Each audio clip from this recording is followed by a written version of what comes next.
Nisa oleh Mustafa Al-Adawi, beliau pun menguatkan meraji melihat muka dan kedua tapak tangan. Jadi ketika khitbah, ketika meminang itu yang dilihat muka dan kedua tapak tangannya. Wallahu a'lam.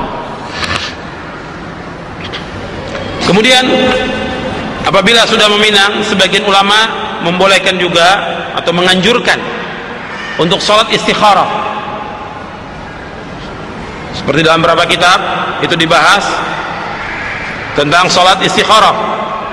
Seperti dalam kitab Al-Insyirah fi Adabin Nikah oleh Syekh Abu Ishaq Al-Khuwaini. Kemudian dalam Jami' Ahkamin Nisa oleh Mustafa Adawi.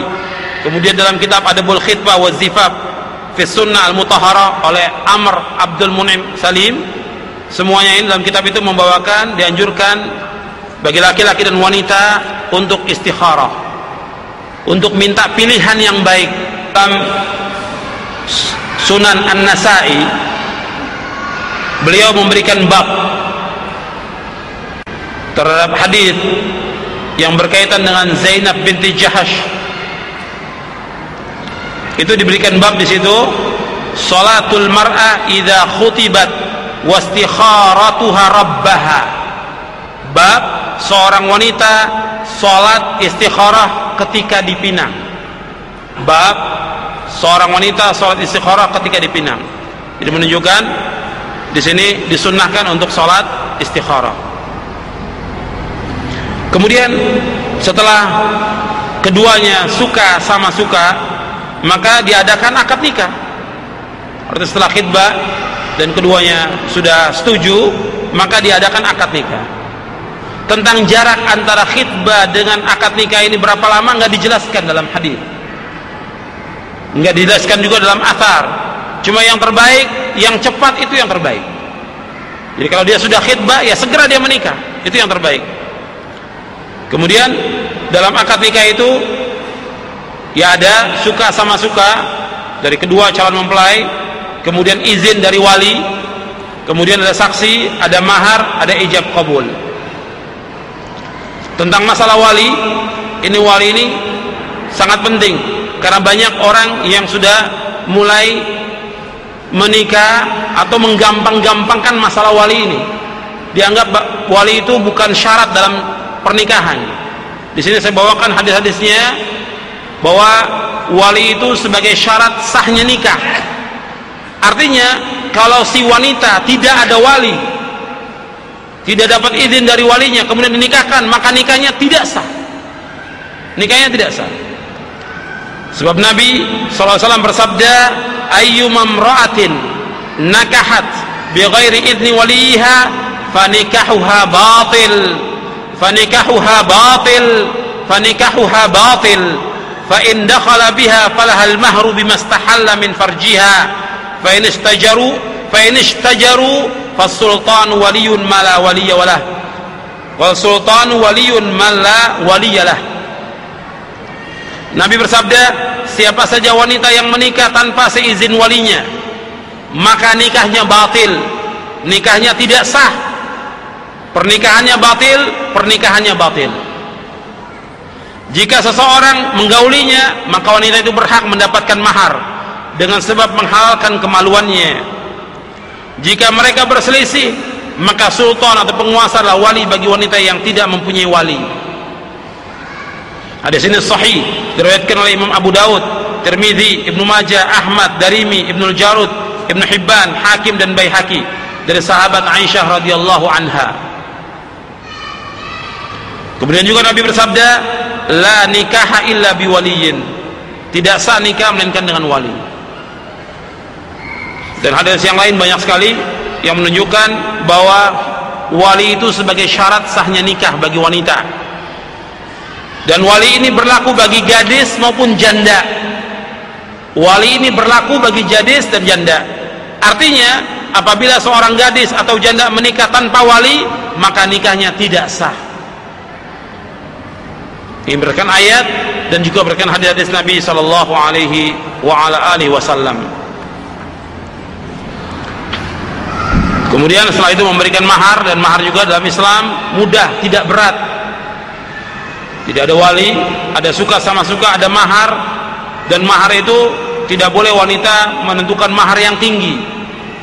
Justru dianjurkan bagi wanita mahar itu mudah, karena ini haknya wanita, hak calon mempelai wanita. Dan Nabi bersabda, inna min yumnil mar'ati taisiru khidbatiha wa taisiru sadaqiha wa taisiru rahimiha. Di antara kebaikan wanita, mudah ketika dipinang, mudah maharnya, dan mudah rahimnya. Maksud mudah rahimnya artinya gampang dia untuk melahirkan.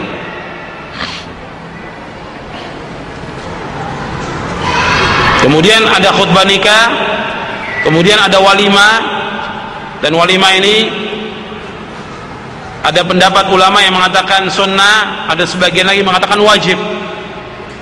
Sebagian wajib mengatakan wajib dengan dasar hadis Nabi, aulim walau bisyatin. Adakanlah walimah meskipun dengan seekor kambing. Ini sabda Nabi kepada Abdurrahman bin Auf.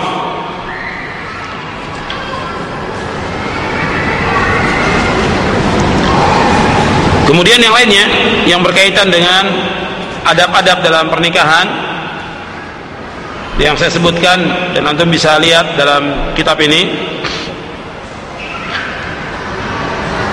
Artinya dalam Islam itu semuanya mudah, tidak ada yang sulit. Baik ketika meminang, ketika akad, ketika walimah.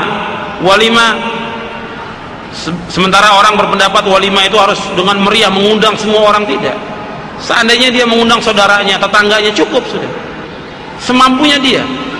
Tidak mesti harus memanggil seluruh orang sekampung atau yang lainnya. Yang penting diumumkan bahwa ada pernikahan, diundang sekedarnya. Di dalam Islam itu mudah, tidak memberatkan.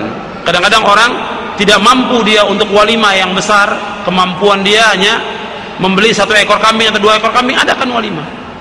Kalau seandainya pun nggak mampu untuk beli kambing, ya dengan makanan apa saja yang bisa untuk walimah yang dia sanggup. Sebab Nabi menyuruh kita untuk fattaqullaha mastata'tum. Allah memerintahkan kita fattaqullaha mastata'tum, yaitu bertakwalah kamu kepada Allah semampu kamu. Islam melarang kita untuk takalluf, memberat-beratkan diri. Islam melarang kita untuk takalluf. Jadi semampunya dia untuk mengadakan walimah, dia lakukan. Yang penting segera untuk menikah. Jangan karena alasan walimah, harus pesta yang besar, harus di gedung, kemudian anak ini tertunda menikah sampai 7 bulan, kadang-kadang sampai setahun untuk mengumpulkan uang untuk pelaksanaan walimah. Ini memberatkan, takalluf. Islam tidak takalluf. Islam melarang untuk takalluf, memberatkan diri dilarang dalam Islam. Nabi sahabat Umar berkata, nuhina anit takalluf. Kami dilarang untuk takalluf, memberat-beratkan diri. Jadi kalau memang sudah ada calonnya dan suka sama suka, segera nikahkan. Artinya tidak perlu ditunda untuk perayaan walimah yang harus menghabiskan uang puluhan atau ratusan juta. Jadi Islam ini agama yang mudah. Kemudian selanjutnya, yang keempat yang harus diperhatikan, ikhwan fillah, azakumullah, ini pelanggaran-pelanggaran seputar pernikahan yang masih dilakukan oleh kaum muslimin. Ini pelanggaran-pelanggaran seputar pernikahan yang wajib dihindarkan atau dihilangkan, dan ini masih dilakukan oleh kaum muslimin. Ini yang saya sebutkan hanya sebagian saja. Ini yang saya sebutkan ada 14 pelanggaran. Ini sebagian kecil saja dari sekian banyak pelanggaran yang lain. Seperti apa pelanggaran-pelanggarannya? Seperti pacaran, sebelum pernikahan pacaran, ini pelanggaran. Dalam Islam tidak ada. Berduaan antara laki dengan perempuan dalam Islam tidak dibolehkan. La yakhluwanna rajulun bimra'atin illa wa ma'aha dzi mahramin. Tidak boleh seorang illa wa ma'aha dzu mahramin. Tidak boleh seorang laki-laki berduaan dengan seorang wanita kecuali bersamanya ada mahramnya. Hadis ini sahih diriwayatkan oleh Imam Ahmad, Bukhari, Muslim. Jadi kegiatan atau usaha untuk melakukan perbuatan yang seperti ini membawa kepada pacaran